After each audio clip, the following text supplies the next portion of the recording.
Hello, everyone, and welcome back to another episode of Rainbow Talks here virtually at the University of Missouri, St. Louis. I've got a really cool guest with me today, so let's just dive right on in. Adam Smith is the K through 5 math curriculum coordinator for the Ferguson-Florissant School District right here in St. Louis, Missouri. Adam has previously served as an assistant professor of mathematics and as a high school math teacher. In addition to his role at the Ferguson-Florissant School District, Adam also serves as an adjunct professor at Harris-Stowe State University. Adam, welcome to Rainbow Talks. Oh, thank you, Harry. Thank you so much. I'm glad to be here. I know, it's great. And I also just, side program, well, two side programming. It's one, like Adam and I both know each other from Mississippi, so we will I promise we'll speak English. Okay, we'll try to not dive into our Mississippi speak. And for those of you who are wondering, you may occasionally hear a cat in the background because one of my cats has decided to join the broadcast. Hasn't happened. We've made it 5 broadcasts in, but it might happen today. So if you hear something in the background, don't worry. My apartment is not possessed. It's just my coworker. So Adam, first off, the question I ask every guest is, it's 2020, and which is the gift that keeps on giving. Mm-hmm. So how have you been holding up during this time? How has this pandemic changed your everyday life? Well, most readily, I work from home. It's an experience I've never done before. So working from home is definitely like the most explicit change in my life. Yeah. And so just navigating that, setting up a home office, like doing all the work from home things. And I guess, and more subtly, I guess it's changed me in that I'm kind of an introvert anyway, so I always enjoy my own company, but just kind of figuring out what's important, what's priority, what can be let go, and kind of like what is normal anymore. So just kind of figuring out what, kind of reprogramming how I move through the day, move through life. I've actually been more social than I would have expected. Caveat: it's the same people. I'm around the same people every single time I'm around. So being cautious in those ways, but just really honoring and cherishing friendships and cherishing just time with others. And also, as we know, it's 2020, and at the height of this racial unrest, height of a racial pandemic, just really enjoying the space and time with others who I know are in my corner. Absolutely. I think it has been very interesting to look at how our day-to-day operations have changed. And I almost wonder to myself I almost have more, I don't know if the word is fear, but I have more trepidation about the other side of how do we go back? Because we have done this so long. At some point, our lives have changed, our routines have changed. How do you put the genie back in the bottle in some aspect? Yeah. I agree. Yeah, it's going to be very interesting. But first, we have to get past the pandemic and then get to that conversation. Right. Yeah, I think if we're at that conversation, we're doing good. So to begin with, Adam, tell me a little bit about yourself. Where were you born? Where were you raised? All of that. So I am from League City, Texas. League City is a suburb of Houston, Texas. So I was born and raised in a suburb, like the typical white middle class kind of upbringing. Went to a majority white school district, and kind of grew up in those ways. I have a twin brother. I have a little sister, so all of us are pretty close as siblings. And then after my upbringing in League City, I moved to Jackson, Mississippi, to attend Tougaloo College, and that's me and Harry's Jackson connection. I lived there for about 10 years, and between time I got my master's in Nashville, but then I moved up here to St. Louis in January of 2017, and I've been here ever since. Yeah. And so you said that you got your master's in Nashville. So where did you go and get that? Yeah, so I went to Vanderbilt University, and I got my master's in math education. So Yeah, we're gonna talk about math in a little bit. So, just to put that out there for everyone. By the way, Harry is really bad at math, so this is gonna be this will be fun. Right. We'll make it. We'll make it. Mhm. That's 2020 for you. Mhm. So Adam, what were your first memories of the LGBTQ community? Hmm. My first memories of the LGBTQ community. I think it was just having gone to school, and like I'm thinking back to middle school, Yep. with individuals who were kind of out in their own ways, whether they knew they were or not, but just kind of observing their movements, observing how they interact with their environment, interact with other people, and noticing myself feeling uncomfortable about that, but also intrigued. So and kind of knowing that I was different, knowing that, oh, well, let me back up. Or it's probably concurrently. Like I was raised in the church, a Southern Baptist church. So hearing, the indoctrination of, that it's a sin to be gay or same gender loving or queer. So and just and feeling like convicted that I felt I like, am I like this? I feel like I kind of am. So then trying to pray it away, all that kind of stuff. So having that experience in church juxtaposed with the little sporadic happenings at school that I would see individuals who are more flamboyant or just different than others, and just kind of really being intrigued by that, and just having that kind of tension right there. And so many folks talk about, especially those who grew up in the church, like the struggle and that hearing that all the time. And so how did you grapple with that? Like how did that, I mean, you would think that could affect one's self-esteem, especially when you're like told those things. So how did you get through that part of the journey? So for me, I just kind of kept it hidden as best I could. I didn't explore dating or anything like that in high school. There's no part of me who wanted to even, well, of course there was a part of me who wanted to, but there was nothing. I just kind of tried to ignore it, as much as I could. Tried to yeah, I would just try to fit in.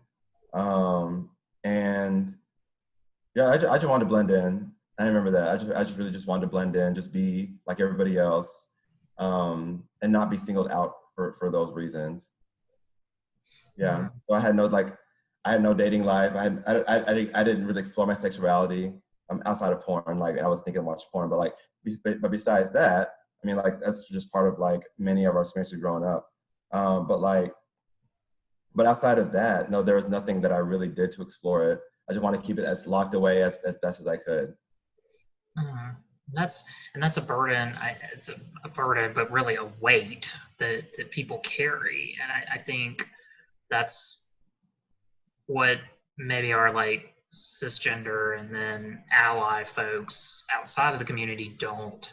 I think they know, but it's almost like that weight that folks in the LGBTQ community carry, is very heavy, and folks don't know how much that weighs on folks. And finally, when they do come out, so good segue to the next question of Yeah, yeah, so yeah.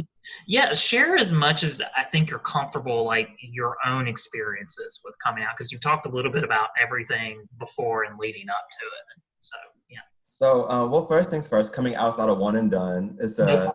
It's a lifelong thing, because if you get new friends, if you move, if you relocate, new jobs, new school, I mean, the process kind of iterates over and over and over again. So, so for me, it's been an iterative process. I have no real coming out story.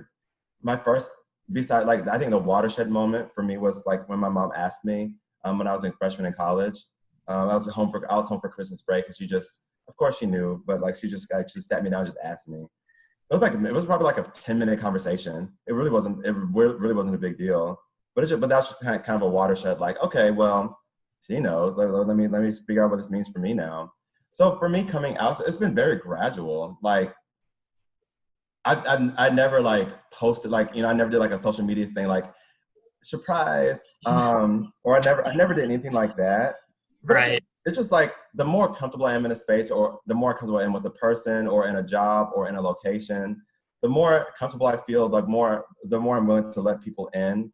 And it's for me, it's just been organic.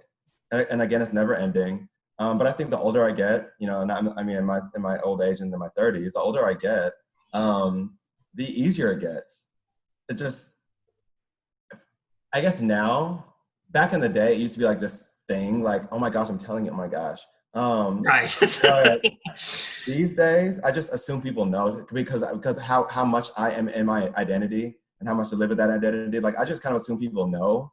I just start talking about it. Like, I started talking about just like anybody else would talk about sexuality or dating, or, you know, man-woman problems. Like, I just kind of talk about it. And so for me, coming out has just been a very organic process.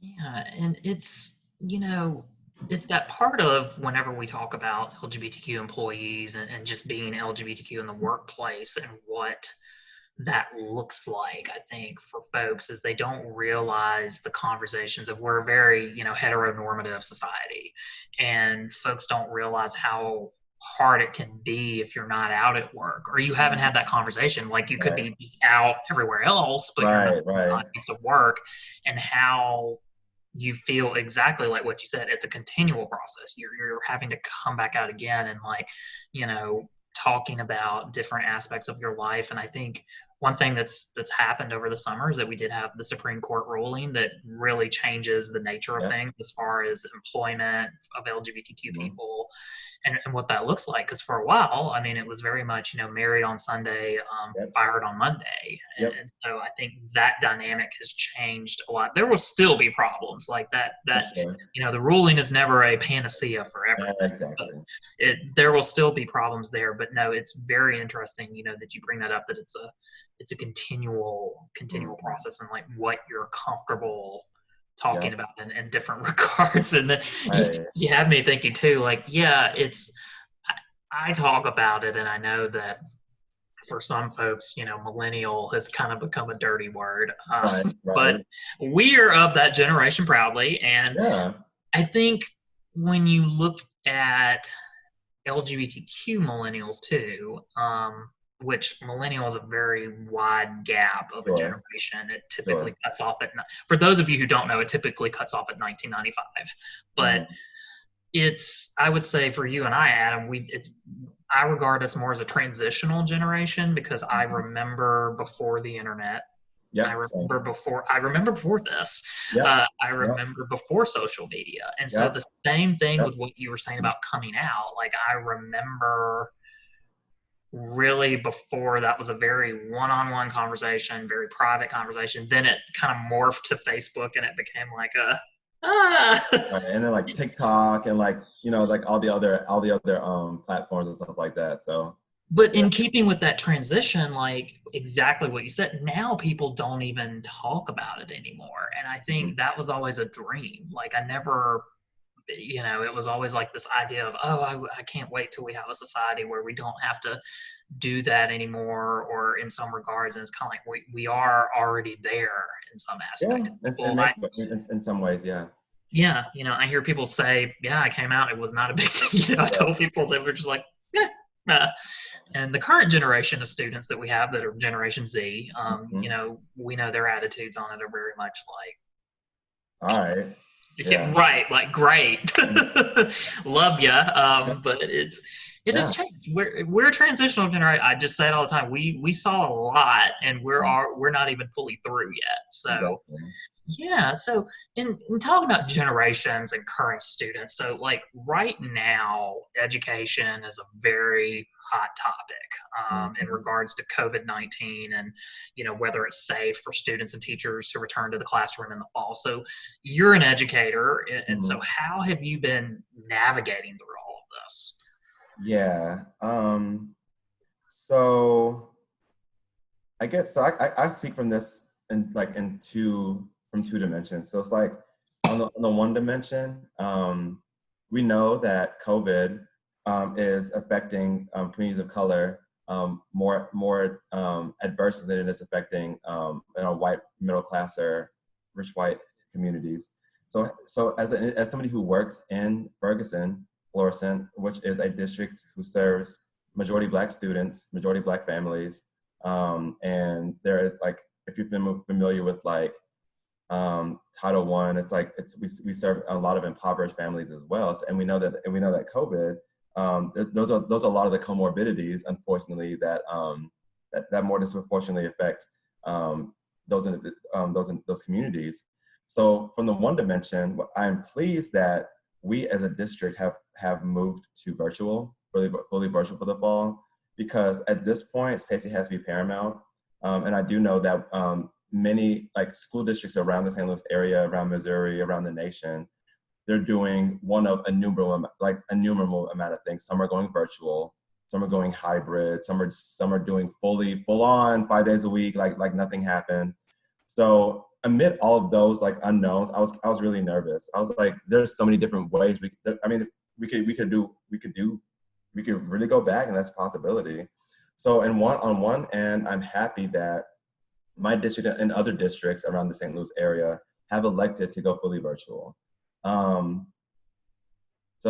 Speaking as a district administrator, putting on my administrator hat on top of my Black hat, on top of my social justice hat, putting that administrative hat on now, I'm like, okay, well, what is this going to look like and feel like? Because this is a new, we don't have a model for this. Not on this scale. I mean, of course there are, people have homeschooled, people have done virtual learning, but it's typically like a one-off isolated case.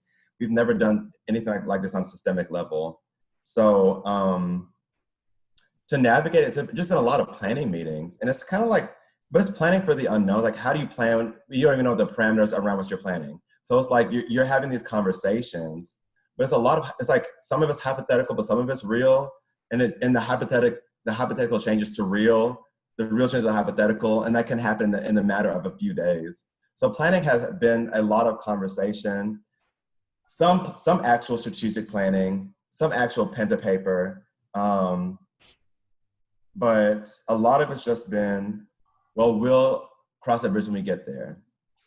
But that's just kind of the reality. But in a system this large, that's not a good strategy, because families and students and teachers and all staff have to be prepared and fully equipped for success. And we have to do as much planning as possible while still knowing so much is unknown. So it's just a lot of, it's just, frustration, just fear, and yeah, that's pretty much what it is. I've been saying that we are, in education, we are piloting an academic year. There is no right or wrong answer to this. We are going to stub our toe a lot, but there is no playbook for this. We're just going to find out here in about a month.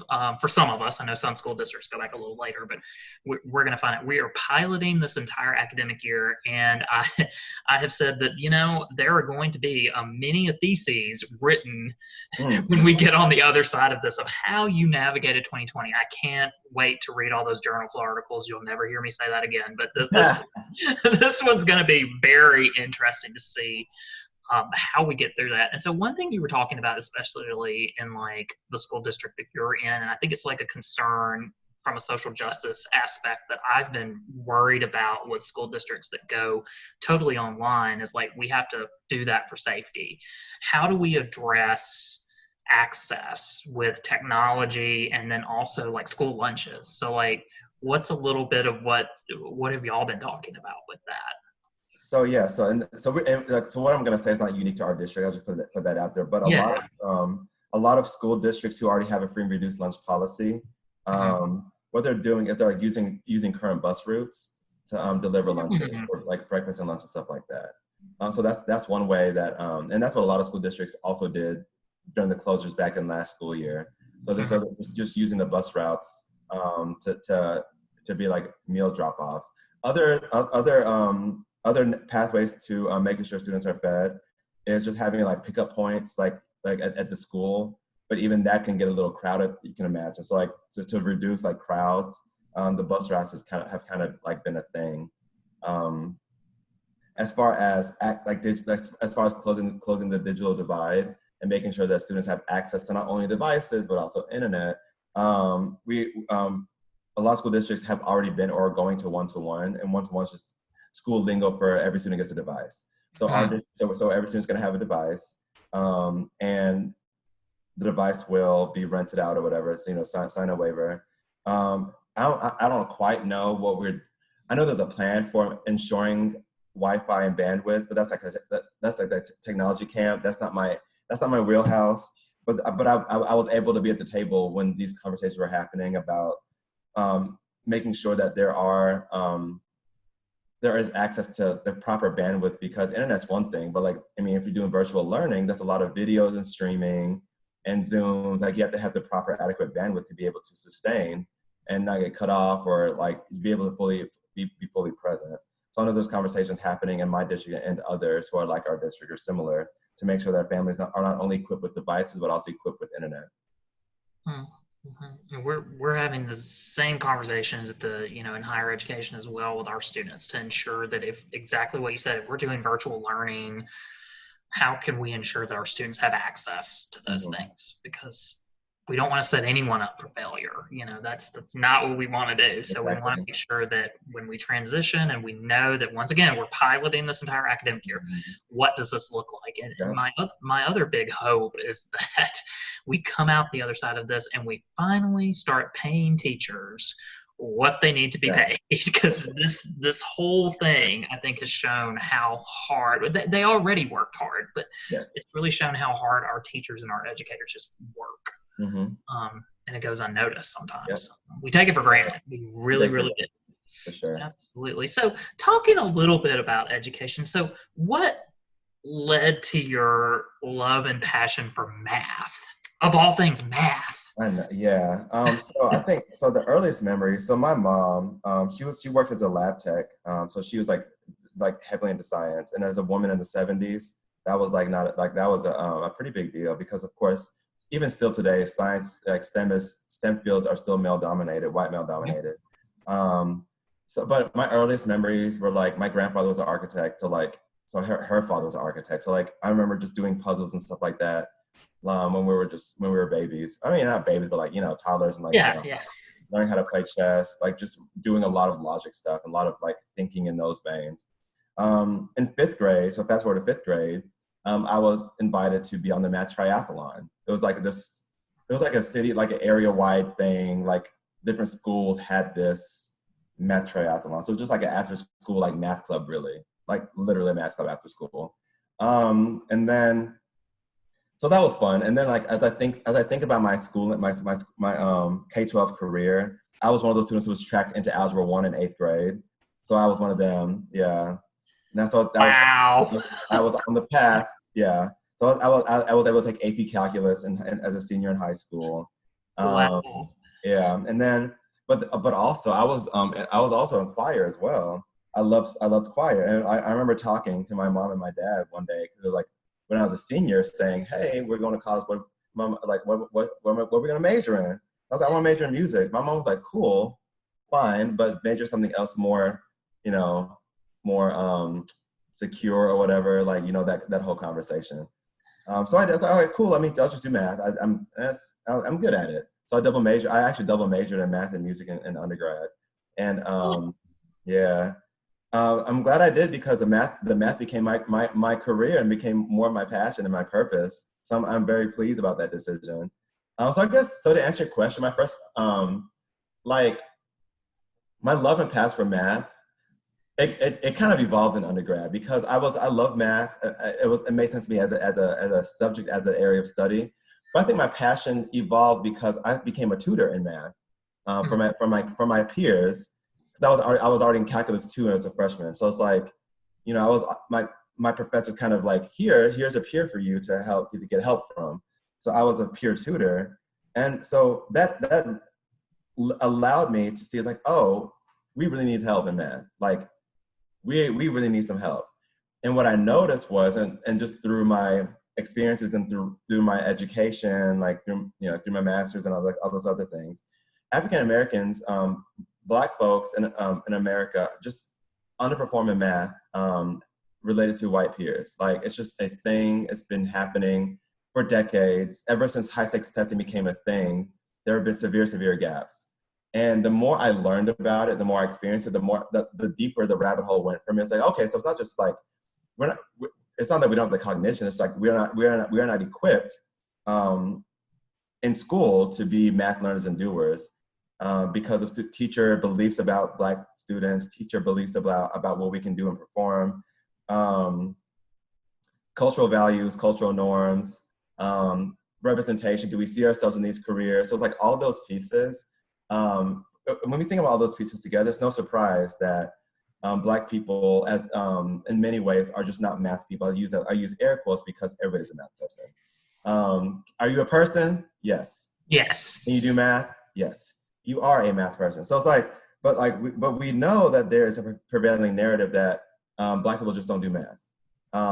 We might not say it, but we see it. We see it, and like when especially like when we think about a math teacher. Just think about a math teacher. What image do you have in your head? Probably a white man. When we think about like mathematicians or scientists, even that narrative is switching a little bit. It is shifting, but the prevailing narrative is the STEM, science, technology, engineering, and math. Those fields, those areas of study are predominantly white male centered. So for many of those reasons, like Black people don't see themselves as math people. Of course, there are exceptions. But from my experiences, from research, I mean, all these things point to the fact that there is a paucity of math learners and doers who are Black. So I think to answer your question, my love and passion for math was first a subject area in the area of study, but then it turned into educating Black youth to be math learners and doers. Yeah, and I think, do you think too, like we see just the underfunding of education, especially like predominantly Black neighborhoods, cities, etc. And you were talking a little bit about how if folks don't see themselves in these fields, they don't pursue them. Do you think that is related to what we see as like a real, when we look at higher education or really teachers as a whole, so we could do any level of education, why there's this dearth of Black faculty and teachers in math? It sounds like that's contributing. For sure, 100%. We're not tracked into those fields. That's from like early, like when we think about tracking, like who gets picked for honors classes for math. How do we pick honors? How do we pick students? Yes, there's a placement test, but there's also teacher recommendation. So it's like, that's very subjective. So who makes a decision? Who holds the key to access an opportunity in math for Black children? And those who hold the key are often the ones who have low expectations because they don't believe their students can do it. So when we think about all the way back to elementary school, middle school, and how students are tracked and placed into advanced placement versus quote unquote regular classes or remedial classes, and we think about the disproportionate, yeah, exactly. We think about the overrepresentation in remedial classes for people of color, and the underrepresentation, vast underrepresentation of people of color, especially Black and brown, especially Black. I will say especially Black because that's what research says.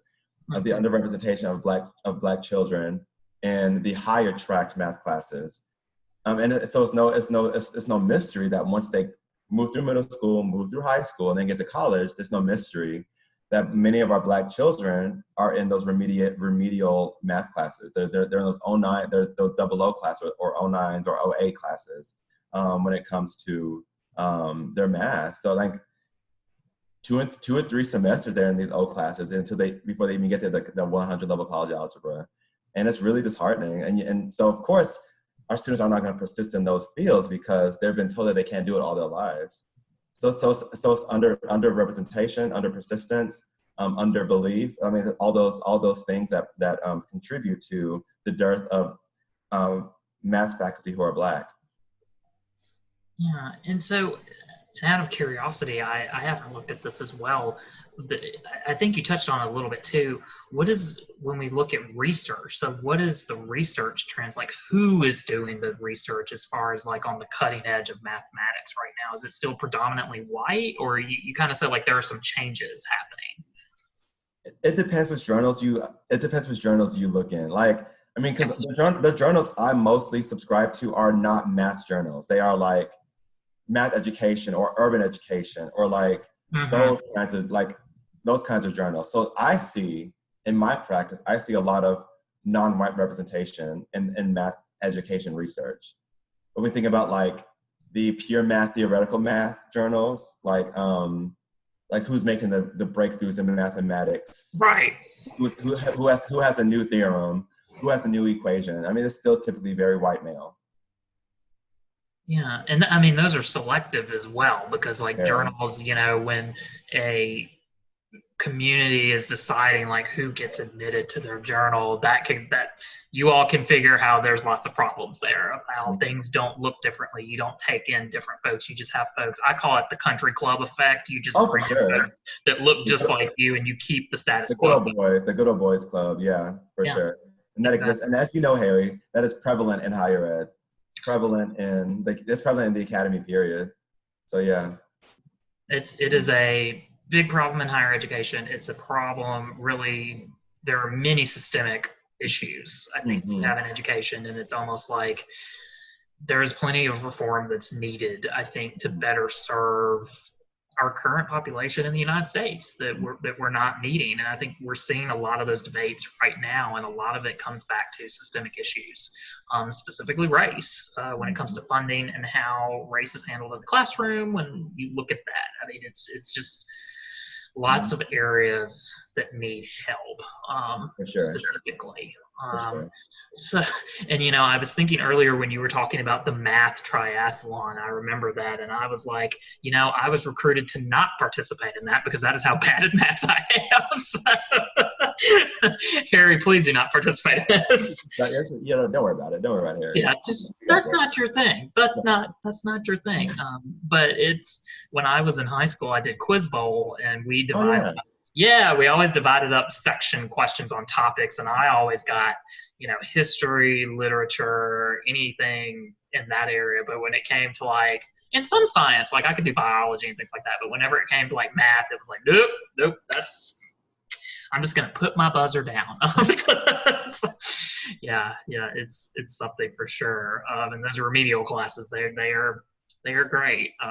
But you make it work. You get there somehow. So we talked a little bit about identities and what we bring to the classroom, and both of us are very fortunate and blessed to be educators and get to work with students throughout the year. So like in education and that advocacy piece, we talk about our identities that we bring to the table, or the classroom for that matter. And as a Black LGBTQ man, like how do you incorporate this into your day-to-day professional life and in the classroom?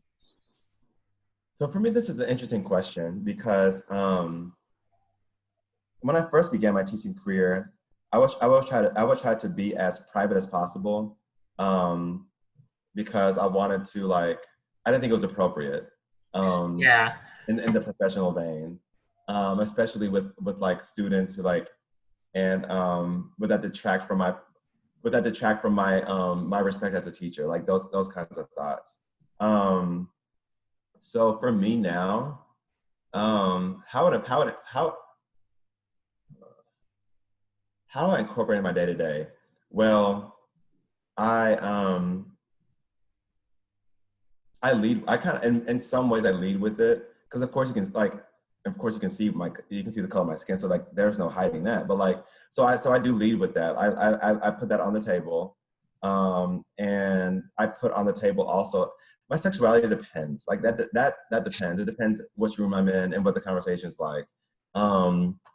But I do lead with the fact that I am a minoritized person. I have marginalized identities, and I incorporate that into my work because. Or what I'm trying to say here, I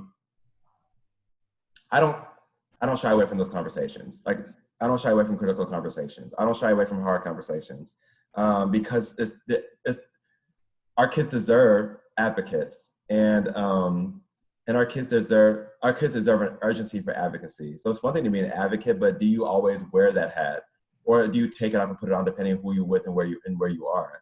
No, but our kids deserve the urgency of advocacy. So the way I incorporate this is the more I lean into my identities, the easier it gets, because I'm not hiding, and because I'm not hiding, my advocacy is pure and genuine, and I don't have to hide the conversation. I'm not hiding who I am, so far be for me to hide the conversation, because I know what I need, I know what I've needed, I know what our kids need. So for me, no educational space is taboo when it comes to talking about issues of racism, issues of sexism, issues of homophobia. No space is off limits for those conversations. Anytime is a great time to push practice, to make folks uncomfortable, and to push past unconscious biases. I think I answered the question. Yeah, absolutely. No, I really like the point that you made about, you lean into those conversations. That's really how you bring that in the classroom. Because I've been asked the same question before, and I've always said exactly like you said. I'm like, well, I don't get up in the lecture hall in front of everyone and go, hello, I'm your professor and I'm a gay man. That does not, it's not at the top of my syllabus, things like that. Right. But you think, like, how does it come up? And it's exactly like you said, it's those conversations, it's leaning into it and knowing that it may come up. And I think for me, I've always felt that it's that representation of knowing that I could have a student who is a person of color, LGBTQ, in the room, and seeing a professor that maybe looks like them, or maybe, loves the same people as them. Like, that's huge. That's a huge thing to see. And I have noticed that I haven't done any type of, quantitative study on this, but I have noticed in my class that I teach in the fall, I've had more over the last 3 years now, I've had more openly LGBTQ students every semester. And I don't know how word gets around, but there's a Yelp review or something somewhere. But I've wondered about that. And I said, like, it's part of that representation. Students know, and they feel comfortable being themselves in the classroom, which is, as educators, we want our students to be comfortable, because that's when you learn. Exactly right. Yeah, and in those discomforts too. Sometimes with discomfortable conversations, that's when you have some learning as well. So one thing I was thinking about, Adam, like, on a not fully different topic, but almost going back a little bit, or looking at the current times with COVID-19. So in the mathematics firmament, how are mathematicians who are in the classroom working through 2020? I would be curious, because most of us would say, well, you just get on Zoom and you do your basic stuff. But like, many of us who are educators know that there's more nuance to it. There's those intangibles that you can't achieve here that I can achieve in a classroom. So like, what has the math world been thinking about all of this? That's a good question. And that's a question I don't know how to fully answer, because there's still so much out there that I haven't been yet, or I don't really know. But I will say that we know we've all been math students before. We know there's a couple things that are consistently, that if done consistently well, will help you become a math person, quote unquote. Well, it will help your math learning. One is clear demonstration, a clear modeling, clear explanation of concept, and then opportunity to practice and respond. And then the opportunity to practice, to respond, to ask, to question, to inquire, to revise thinking. There's those, we know that those two things, if they happen well, that's a good math class. So how do we optimize those things in a virtual environment? So I know there's some companies, a lot of companies actually, several, who have already developed videos of clear explanations of concepts, in a virtual space wherein it's not only me talking, but it's I have a whiteboard, I have a dot camera, or a virtual whiteboard, or even manipulatives for the younger kids. There's some clear demonstration of concept. You can hear me, you can see me writing, you can see the concept develop in some kind of way. So using technology in those ways to optimize just clear demonstration. And then so when it comes to student response and student practice, offering the space in a virtual way to have students practice, whether that could be okay, boys and girls, pause your video, and at this point, pause your video, work on this problem, and check on it with somebody close to you, and then come back, we'll talk about it.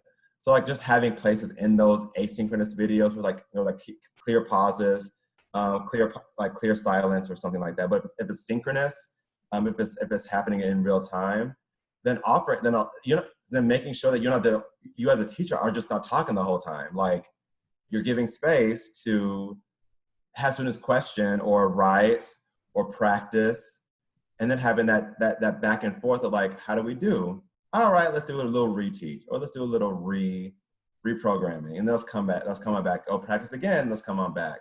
So if those two dimensions are done well in a virtual space and consistently well, then we have a good math lesson. I was thinking about that when you listed them off. I was like, of the good math classes I've had, and trust me, there are not that many, but I had to think like what really clicked with me, like what worked. And it was like, yep, every single one of those that you just, especially the practice and the feedback piece, because math is definitely, it reminds me of like a sport in some way. You have to practice so much to really, really retain it. And I think like that's what finally clicked for me was, I have to do a lot of practice on that. So that's, that's interesting of like having that in this virtual environment and achieving those things. So for the young person out there who is watching or gonna watch this and wants to grow up and be like you, what advice would you have for them? Oh, this is gonna sound so cliche. That's okay. But it's like just lean into your fullest self. Because, and also, so lean into your fullest self and define math for you. Like chart your own narrative for what math is for you. Like whether you're like, what does math teaching and learning look like? What does a mathematician look like? What is math? What is a mathematician? Who is that? Carve out your own table, figure out a niche that works for you in math. It doesn't have to be the quintessential archaic like number theories or real analysis or differential equations. Like it doesn't have to be those like archaic veins of math thought. Your math thought could be math and what? For me, it's more so math and teaching and education and Black children. Like that's my niche. Is like, what does math look like and feel like in a classroom, in an educational system for Black children? So find your math niche and make sure your math niche aligns with your purpose and your passion. Make sure that you are leaning into your fullest self as you realize this purpose and this passion. Because if you don't lean into your fullest self, then there's no way you can lean fully into your passion or your purpose. Because the two things are intertwined. So find your niche, define who math is, what math is for you. Reject notions of the white male centeredness of mathematics, but the more you can lean into yourself, the more you can reject that, and the more you can try it out for yourself. Really good advice. Yeah, and thinking, that's a really good point of like math. I was thinking this earlier too when you were saying like music and math. I was like, math is in everything we do. Yeah. Everything we do. And so I think we always look at it as a very much like it's a classroom or it's maybe scientific, like you're doing a lot of research and physics and things, but I don't think we stop and think of like there are so many different things that take math. So yeah, absolutely. And another thing I'll say is that we're all math people. Like don't let nobody tell you that you're not a math person. That could be a teacher, that could be a parent, that could be a sibling, that could be society, that could be media. Like don't let nobody tell you that you're not a math person. If you enjoy math, then you're a math person. just explore it. Just like we explore reading, like we explore books, we explore texts, we explore articles, we explore blogs. Like why do we not reserve that exploration for math learning as well? Like we should reserve that same kind of exploration for math learning, for math doing. Figure out who you are as a math person. We all know who we are as readers in many ways. Like we all have like a reading identity. what do we like to read? How do we read? Do we read silently? Do we read out loud? Do we read quickly? Do we read slowly? What books do we pick up? Do we finish books, or do we read sections of books? We all have a reading personality, like a reading identity. We should all have the same. We should all have a math identity. Like figure out what that is for you. Are you a mental math person? Cool. If you're not, you're not. I'm not. As a mathematician, I don't do mental math well, because I think so much about how to solve it in like 10 different ways. So therefore, I can't come to an answer fast. So like, figure out who you are as a math person. Do you like to work with big numbers or big data, or do you like to work with like nuances of data? Do you like to pick out the nuances, or do you like to look at the general trends and like do like interpolations, extrapolations, and stuff like that? Who knows? Figure it out. That's very true. And I've learned that I'm not going to say I'm not a math person anymore. I will say I am a math person. I may just struggle with math. So. Yeah. Or you may just learn differently. Yes. And I think, right when you were saying the 10 different ways to answer a problem, that was what always drove me nuts with math at times, was that with math, there's so many nuances to the answer. You can get multiple ways, but sometimes there's a real rigidity to this is how you answer this problem. And that used to drive me nuts, because I'd be like, but wait. It drives me nuts. Still got the right answer. It is. I've moved on. I hold no grudges against math. Maybe a few, but but it's all. So at the end of the interview, Adam, I always throw out a question. Random fun question. This one I had to do a little research on, because in my head I knew the question, but I wanted it to be correct for the field. So did a little research. Of the historic branches of mathematics, which one is the most overrated? Gets way too much airtime. Just, you know what? Nobody likes this.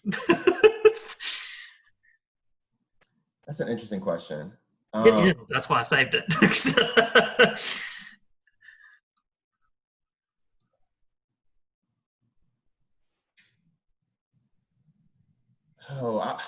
I'm gonna say it, but I'm gonna qualify it. Okay. I would say algebra. Oh. But let me qualify it. It's not as overrated. It's misframed. Like the way we teach algebra, the way we teach it is not the way it should be learned. So it's overrated because it's become so distilled as a series of steps and graphs and like algorithms. Like it's been so distilled in those ways. So in those ways it's overrated. But if it's taught the way I think it should be taught, then we would understand how foundational it actually is. Because it is foundational and like everybody has to take it. But the way it's taught and the way it's framed currently in our current system, yes, it's absolutely overrated. Okay. We have to redefine what algebra is. Because I will guarantee you, Harry, we've all taken Algebra 1, right? All of us. Yes. If I were to ask you, give me an elevator speech of what Algebra 1 is, could you do it? Not many of us can, because the way we're taught is not a way that allows us to get a big picture. Like we don't know what a picture of algebra is. All we know is like discrete steps. We know there's solving for x, right? We know there's graph. We know there's linear equation. We know there's quadratic functions. We know there's quadratic formula. Like we have all these discrete happenings in algebra, but it never coalesces into this big general picture of what algebra. Like this is algebra 1. Like I can talk to a 5-year-old about what algebra is.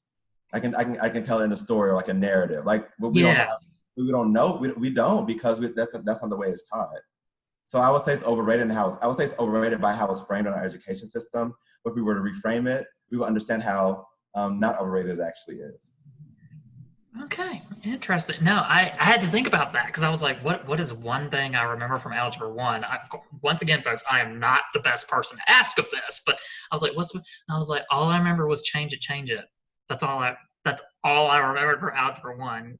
Could I still do an Algebra 1 problem right now? Maybe. Don't test me. So I had to, of course, I always put the question on myself too, what I think is the most overrated branch of mathematics. I was like, geometry. Couldn't stand it. Could not stand it. I was so happy to get back to algebra. That's a good answer. I was happy to get back to algebra. I was like, you know what, algebra, I feel like I understand the formulas of what's happening. The geometry, I just was like, I just, if you say SOHCAHTOA one more time, I'm just gonna just run out of here. Story. Interesting. My first, I took geometry in 10th grade. I hated it. I Yeah. hated it. I kind of wanted to get out of there. I didn't appreciate geometry. I wouldn't even say undergrad. I didn't appreciate geometry till grad school. Like I actually learned it deeply, and like I'm like, oh gosh, it makes so much sense now. Like I had to, but the way it was taught, the way it's taught in our current education system, it doesn't lend itself to like much meaning making. It's just it's a series of formulas, series of proofs, series of shapes. Yeah. So it doesn't, just like Algebra 1, it doesn't lend itself to much meaning making. And again, I agree, like, that's a good answer too. Like I'm inclined to agree there. Like geometry also is overrated, but how it's taught, like that's what it is. If we really understood it for what it was, for what it is, we were like, oh, all right, that makes so much sense. It's like, I get it. But yeah, no, was not taught great. So I'm good with that one, for sure. Yeah. Well, everyone, this is Adam Smith. Adam Smith is the K through 5 math curriculum coordinator for the Ferguson-Florissant School District right here in St. Louis. Adam, thank you for being on. Thank you, Harry. This has been a pleasure. Yes, everyone, thank you for joining us for another episode of Rainbow Talks. As always, I hope you're staying safe, and I hope you are well during this time. See you next time.